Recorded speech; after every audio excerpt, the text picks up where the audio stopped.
Muito boa noite, tudo bem com vocês? Vamos chegando, vamos entrando, vamos nos congregando, nos irmanando, nos confraternizando.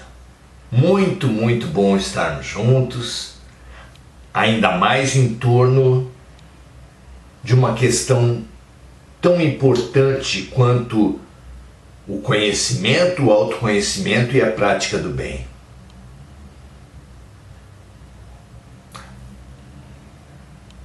A luz sempre fascinou a mente humana. As fogueiras, o sol, os vagalumes sempre atraíram os olhos da pessoa, do ser humano. Em torno da luz, os homens se reúnem desde a primitividade. Estamos nós aqui para avançar sobre a primitividade, reunidos em torno da luz. Luz que atende ao nome de Jesus. Reunamo-nos em torno do Mestre, como criancinhas à volta da mamãe e do papai. Porque esse nosso irmão mais velho tem uma postura paternal perante os seus irmãos pequeninos. Tendo já avançado muito, voltou atrás, reuniu, reintegrou corpos para poder reencarnar e demonstrar a lição do amor. Na nossa ignorância, nós supomos que a paixão do Cristo são os seus sofrimentos físicos, quando na verdade Jesus, para estar na Terra, enfrentou inúmeros desafios espirituais. Já tinha deixado, como um foguete vai deixando suas partes no pedaço, no espaço, enquanto alcança imensas alturas, Jesus também foi deixando corpos na sua evolução, e para reencarnar na Terra, em nosso benefício, em nosso socorro, precisou reincorporar, readquirir corpos. É como se nós tivéssemos que mergulhar a enormes profundezas, precisássemos de trajes pesados, de botas pesadas, de pesos mesmo, que quase nos impossibilitassem do movimento, da vida. É uma imagem muito pálida do enorme sacrifício, da enorme dificuldade de Jesus para conosco. E mesmo assim ele conseguiu nos deixar luzes fantásticas. Reunamo-nos à volta de Jesus. Hoje, continuando no estudo do capítulo 8 de O Livro dos Espíritos, que tem por título Lei do Progresso, vamos hoje falar sobre o progresso da lei.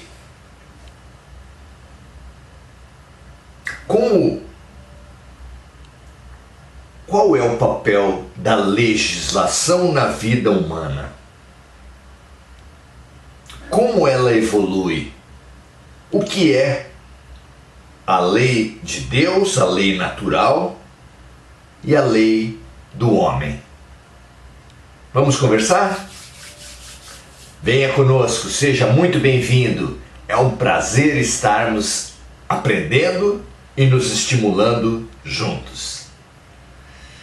Pergunta 794, Kardec fala assim: a sociedade poderia governar-se apenas pelas leis da natureza, sem a colaboração das leis humanas?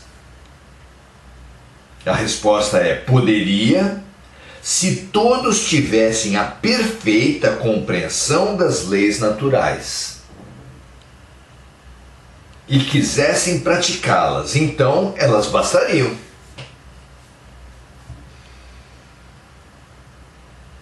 Então, a perfeita compreensão das leis e a firme disposição em praticá-las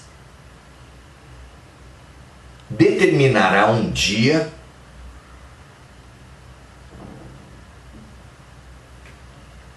a inutilidade de leis escritas, de leis externas, de tribunais rigorosos. Para a Terra, para a humanidade da Terra, que está à beira de iniciar um grande período de evolução, essa é uma tarefa singular. Então, a sociedade poderia governar-se apenas pelas leis naturais, sem leis humanas, se todos tivessem a perfeita compreensão das leis naturais e quisessem praticá-las. Mas a sociedade tem as suas exigências e precisa de leis específicas. É fácil perceber isso em qualquer coletividade, é assim, no local de trabalho, numa escola, numa família, numa coletividade qualquer. Há sempre figuras de coordenação que coordenam em cima de princípios, normas, leis. E a dependência das coletividades em relação às autoridades e às leis é muito menor à medida que os seus integrantes conhecem as leis nos seus princípios, as normas nos seus princípios, e se propõem com boa vontade a praticá-las. Não é? Como na nossa sociedade, poucos são aqueles que estudam o que o nosso líder, Deus, quer das suas criaturas, e como mesmo entre esses poucos que têm esse estudo, não apenas em livros, em diálogos, mas na vida, como poucos entre esses que estudam as leis de Deus apresentam ao mesmo tempo boa vontade em praticá-las, surge a exigência de ter leis humanas. Pergunta 795: por que as leis humanas estão sempre se modificando? Nos tempos de barbárie, respondem os espíritos, foram os mais fortes que fizeram as leis, e eles as fizeram para si, para se beneficiarem. À medida que os homens foram compreendendo melhor a justiça, foi preciso modificá-las. As leis humanas são mais estáveis quanto mais elas se aproximam da verdadeira justiça, quanto mais elas são feitas para o benefício de todos, mais elas se identificam com as leis da natureza.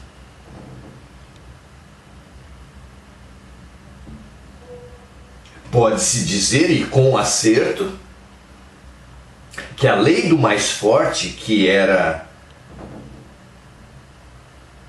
preponderante nos tempos de barbárie, como dizem os espíritos aqui,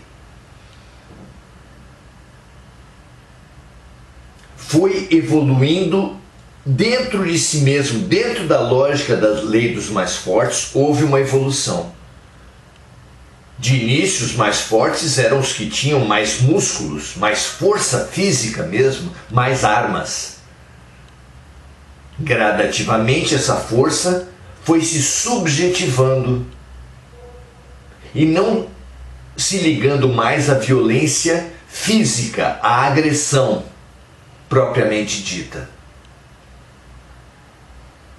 De forma que as leis nas coletividades modernas ainda hoje são regidas pela lei do mais forte,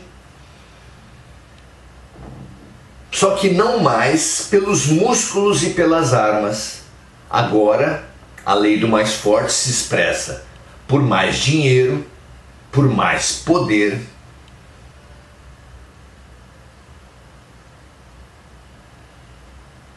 Não é? Ainda hoje, busca-se como preceito de praticamente todas as leis humanas, pelo menos nas civilizações medianas, que todos são iguais perante a lei. Esse é um princípio básico da lei humana. Mas é ainda um ideal, porque na prática, a justiça da terra, a justiça dos homens, ainda se regendo pela lei do mais forte, trata diferente as pessoas de acordo com o seu posto, o seu poder, de acordo com a sua renda. Alguém pode falar, então não mudou nada. Mudou? Mudou sim. Conforme saímos da violência, agressão física, para a violência da exploração,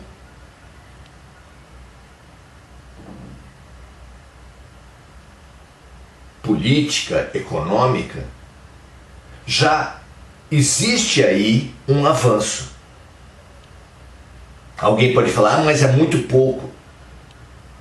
Quem pode ditar o ritmo das humanidades, senão as próprias criaturas, não é?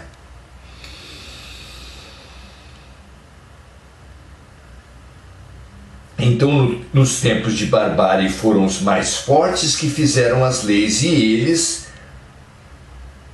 as fizeram para se beneficiarem. À medida que os homens foram compreendendo melhor a justiça, foi preciso modificá-las. As leis humanas são mais estáveis quanto mais elas se aproximam da verdadeira justiça. Quanto mais elas são feitas para o benefício de todos, mais elas se identificam com as leis da natureza.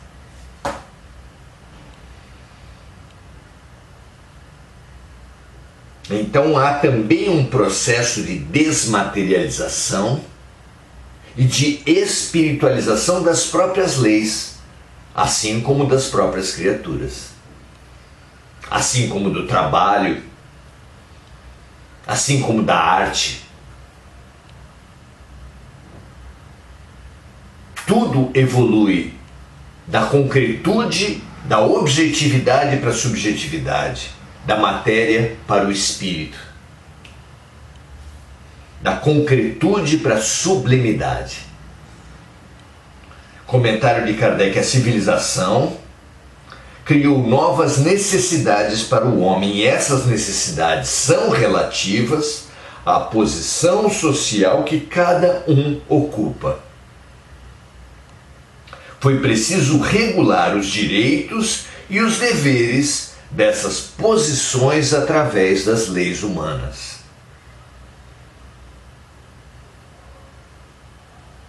Se de início os líderes, os reis, os ricos, tinham mais direitos, impingiam os seus direitos sobre o direito dos outros, gradativamente foi se percebendo que os líderes, que os dirigentes de uma coletividade, de uma sociedade, ao contrário disso, assumem para si mais responsabilidades e precisam ser mais regulados mais legislados em seus movimentos.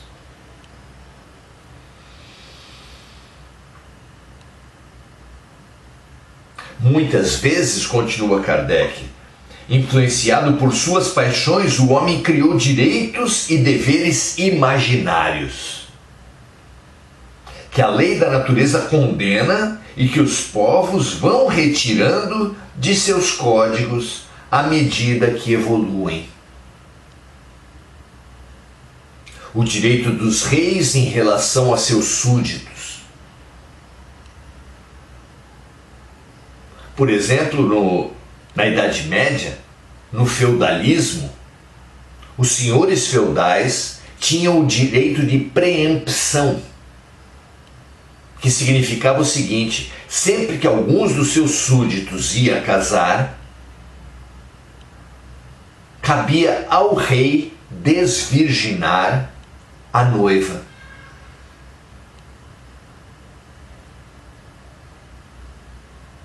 Vejam o absurdo. Ah, mas isso já faz muitos séculos. É verdade, mas há poucas décadas ainda havia a figura legal da legítima defesa da honra. Na verdade, até poucos anos ainda havia uma vigência desse princípio, ou seja, um homem, quando encontrasse sua mulher o traindo, se praticasse um assassinato, não teria que ser punido, porque estava defendendo legitimamente a sua honra. Olhem só como as coisas demoram para evoluir, mas como as coisas evoluem, não é? Nas primeiras constituições no Brasil, o espiritismo era criminalizado. As pessoas podiam ir para a cadeia por terem uma crença espiritualista. Vejam vocês. Jesus foi reprimido por não pregar nas sinagogas, por fazer o bem aos sábados.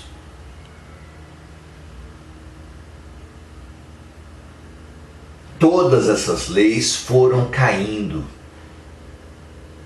E isso aponta inequivocamente para a evolução das sociedades. Ainda que haja tanto a progredir, já progredimos muito.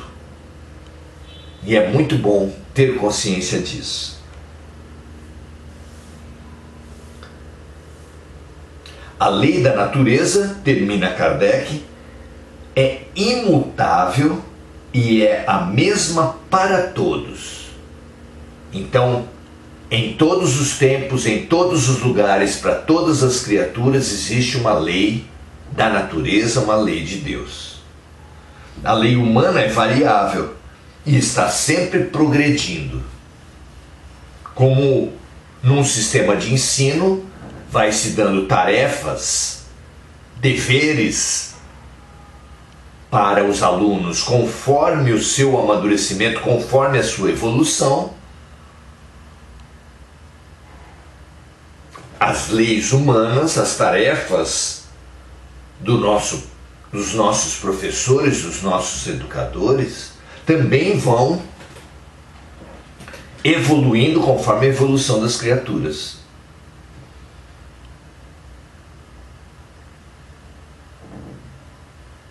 Apenas a lei humana poderia ter consagrado na infância das sociedades o direito do mais forte. Na verdade, revelam os espíritos que a evolução do princípio espiritual vai do átomo ao arcanjo. Na matéria, cada átomo já tem um princípio espiritual, ainda que muito rudimentar. Isso quer dizer que o nosso princípio espiritual humano é herdeiro diretamente do princípio espiritual dos animais. E deles herdamos a lei do mais forte. E o homem primitivo, como a evolução não dá saltos, precisaria ainda ter traços fortes, traços marcantes dessa lei do mais forte que rege, os animais. Não poderia ser diferente, não é? Pergunta 796. A severidade das leis penais não é uma necessidade no estágio atual da sociedade? E os espíritos dizem: uma sociedade depravada certamente necessita de leis mais severas. Assim como alunos rebeldes precisam de um professor mais rígido, assim como filhos desobedientes precisam de pais mais firmes, também uma sociedade depravada precisa de leis mais severas. Continuam os espíritos. Infelizmente, essas leis se destinam a punir o mal já realizado, ao invés de combater esse mal na origem, que é dentro do ser humano. Apenas a educação, ou seja, a mudança interior, a reforma íntima, o aperfeiçoamento do ser, pode reformar os homens que, assim, não precisarão mais de leis tão rigorosas. Prescinde, autonomiza-se, independe de lei a criatura que deixar-se dirigir pelo Deus em si, pela sua consciência, praticando o que todas as criaturas sabem que é o certo, que é o bom, que é o justo. Pergunta 797, última pergunta. Como o homem poderá ser levado a reformar suas leis? E a resposta dos espíritos é: isso ocorre naturalmente, pela força das circunstâncias e pela influência das pessoas de bem, que guiam os homens para o caminho do progresso. O homem já reformou muitas leis e ainda reformará muitas outras. Aguardem, dizem os espíritos aqui. E nós oferecemos aos amigos a seguinte reflexão: quanto mais estreito é o olhar, quanto mais fechada a perspectiva, e o básico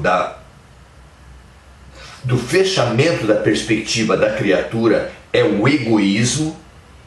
Ele só vê o que lhe interessa, o que é seu, o que é vantagem para ele.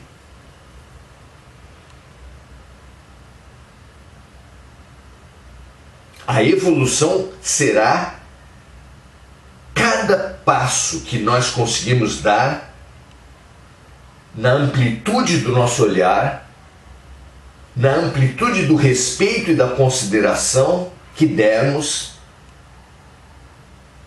aos interesses, aos pontos de vista, às necessidades das criaturas à nossa volta.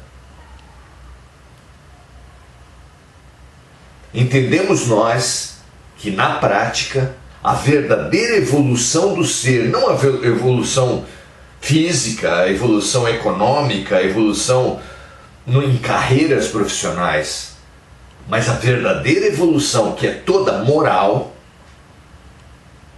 ela acontece quanto mais amplia-se o nosso universo, quanto mais consideração e respeito e serviço oferecemos ao bem-estar geral, ao bem comum.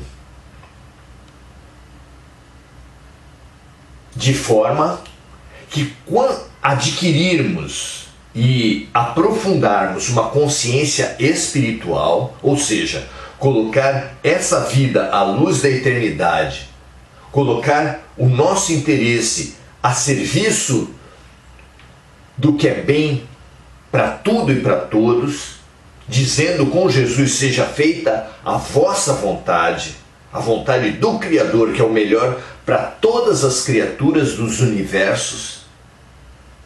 Seja feita a vossa vontade, assim na terra como no céu. Reflete bem isso que nós estamos falando. Evoluiremos moralmente quanto maior for a nossa perspectiva, quanto mais bens dos outros incluirmos no bem que nós buscamos. Isso acontece gradativamente, mas firmemente, especialmente para aqueles que percebem essa evolução, investem nessa evolução, realizam essa evolução pelo conhecimento das leis de Deus, pelo autoconhecimento das leis de Deus em si, na sua consciência, e pela vida de acordo com a sua consciência, realizando o que é bom, o que é certo e o que é justo. Vejam que tarefa maravilhosa, e vejam que não é por estarmos distantes ainda desse ideal que nos é proibido sermos felizes por distingui-lo e por nos dirigirmos a ele. É, sem dúvida, uma felicidade caminharmos no sentido certo. Muito bem. Saudamos agora os amigos que estão conosco nesse fundamental estudo, nessa fundamental ampliação do ponto de vista que nós fazemos aqui. Marco Aurélio Trindade diz que mudou a nomenclatura, quando provavelmente ele está se referindo à lei do mais forte ter mudado para a lei do mais rico, para a lei do mais poderoso. Mas sempre é uma evolução, ainda que nós quiséssemos que essa evolução fosse muito maior, não é? Emir Cajazeira, incrível como é atual o Livro dos Espíritos. Muito bom, né? É um ciclo que se repete. Exatamente, Emir. Mônica Silva expressando sua gratidão, Adelaide Dias dando o seu boa noite, assim como Domingos Natalo, Célia Jacobs, Emir Cajazeira, Mônica Silva lembrando dos irmãos encarnados e desencarnados, vibrando pela paz mundial, vibrando pelas vítimas dos desastres climáticos no mundo. Anne dando o seu boa noite a todos, desejando que a paz do Cristo esteja entre nós. Mônica Silva e Andréa Salvatore. Convido os amigos a espalharem a luz, a espalharem o bem, para contaminar o máximo de irmãos nossos, de amigos nossos, de colegas de encarnação, a lutarem todos dentro de si e no mundo pela luz, pelo bem, pela lei de Deus. Graças a Deus, é um prazer estar com todos vocês. Amanhã continuaremos. Amanhã falaremos sobre a influência do Espiritismo no progresso. Alguma coisa já falamos hoje, que a espiritualização, a amplitude da perspectiva, nos faz sermos cada vez mais éticos, mais respeitosos, mais inclusivos. Que isso aconteça já, dentro das nossas limitações, mas sempre, a cada dia, um pouco melhores. Paz e bem para todos nós, transbordemos respeito, consideração e amor. Até a próxima!